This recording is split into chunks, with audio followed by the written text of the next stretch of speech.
हमारे देश में कई सारे एस्पिरेंट्स हैं और वो हजार में नहीं लाखों में एस्पिरेंट्स हैं जो कि पुलिस व्यवस्था में जाने की तैयारी कर रहे होंगे।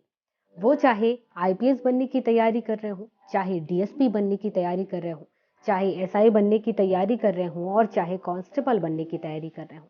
आखिर जाना तो सब चाहते हैं पुलिस व्यवस्था में। और आज हम बात करने वाले हैं उसी व्यवस्था के बारे में। आप सभी को पता होगा कि पुलिस की ड्यूटी 24 घंटे की होती है, मतलब कि रात में भी ड्यूटी, दिन में भी ड्यूटी।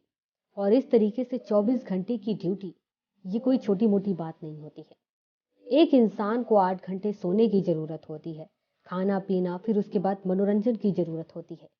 लेकिन एक पुलिस की ड्यूटी ऐसी है जो कि 24 घंटे की है। तो ऐसे में इंसान सोएगा कब, मनोरंजन कब करेगा, अपने परिवार के साथ वक्त कब बिताएगा। पुलिस व्यवस्था में खामियां तो काफी सारी हैं, लेकिन एक खामी तो ये भी है कि एक इंसान से 24 घंटे अगर आप काम करवाओगे तो जाहिर सी बात है वह परेशान हो जाएगा। इसके साथ ही अगर कोई इंसान अपने परिवार से जुड़ाव नहीं रख पाता है, अपने आप को टाइम नहीं दे पाता है, तो वो किसी काम को बेहतर तरीके से कैसे करेगा। हमारे यहाँ जैसे बाकी कर्मचारियों के लिए नियम बना हुआ है कि ये लोग केवल 8 घंटे काम करेंगे और 8 घंटे किस समय से किस समय तक काम करेंगे। उसके बाद उनको अलग अलग सुविधाएं दी जाती हैं या उनके लिए नियम बना हुआ है कि इनको ये सुविधा दी जाएगी। जितने भी कंपनियों में काम कर रहे कर्मचारी हैं या उद्योगों में काम कर रहे कर्मचारी हैं, उनके लिए अच्छा खासा नियम बना हुआ है। लेकिन उसी तरीके से अगर पुलिस व्यवस्था में भी नियम बना हो तो काफी अच्छा हो जाएगा। अगर सिंपल लैंग्वेज में मैं कहूँ तो ऐसा है कि जो पुलिस ऑफिसर्स हैं, इनकी 12-12 घंटे की ड्यूटी क्यों नहीं दे दी जाती है, और जो ड्यूटी करने वाले हैं उनकी संख्या बढ़ा दी जाए। 12 घंटे कोई और ड्यूटी करे और 12 घंटे कोई और ड्यूटी करे। इससे ये होगा कि हर एक पुलिस ऑफिसर्स के पास 12 घंटे होंगे जिसमें वो सोएंगे, खाएंगे, पिएंगे, अपने परिवार के साथ वक्त बिताएंगे। उसके बाद फिर फ्रेश माइंड से अपने काम में बेहतरीन तरीके से अपना प्रदर्शन भी कर पाएंगे। साथ ही और कई अलग अलग फायदे हैं। रोजगार में वृद्धि होगी तो वहीं पर काम का बोझ भी कम होगा।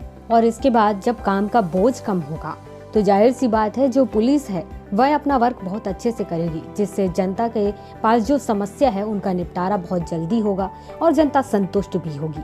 अब इसके बाद लोगों के मन में यह भी सवाल आ रहा होगा कि अगर ऐसा किया जाता है कि पुलिस में इनकी संख्या बढ़ाई जाती है तो रोजगार में तो वृद्धि होगी, साथ ही जाहिर सी बात है सैलरी का इंतजाम भी करना होगा। इससे क्या होगा कि सरकार का बजट बिगड़ जाएगा। अगर आप ऐसा सोचते हैं तो सबसे पहले विचार करने की बात है कि हमारे यहाँ जब एमपी एमएलए के समय समय पर वेतन भत्ते बढ़ाए जाते हैं तो फिर आखिर वो पैसा कहाँ से आता है, जबकि वो लोग पुलिस की तरह रात दिन काम भी नहीं करते हैं। इसके बाद कई सारी चीजों में छूट भी दी जाती है, कई सारे कर्ज माफ किए जाते हैं, जो कि चुनावी प्रक्रिया के दौरान ज्यादातर से ऐसा होता है। चुनाव के दौरान ये लोग भाषण में ये अपनी बात रखते हैं कि जब हम सत्ता में आ जाएंगे तो हम इस एरिया का बिजली बिल माफ कर देंगे, या जिन लोगों ने बैंक से 2 लाख रुपए तक का कर्जा लिया हुआ है उसे माफ कर देंगे। तो ये सब कहाँ से पैसा आता है जो फ्री पे लोगों को दे रहे होते हैं। दूसरी बात यह भी है कि सूचना एवं प्रसारण मंत्रालय के द्वारा एवं जनसंपर्क सूचना विभाग के द्वारा जिस प्रकार से सरकार के कार्यों का प्रचार प्रसार किया जाता है, उनको देखते हुए लगता नहीं है कि हमारे पास पैसा नहीं है, मतलब कि हमारी सरकार के पास पैसा नहीं है। इसी प्रकार से ऐसे कई सारे एग्जाम्पल हैं जिनको देखते हुए ऐसा लगता नहीं है कि हमारी सरकार के पास पैसा नहीं है।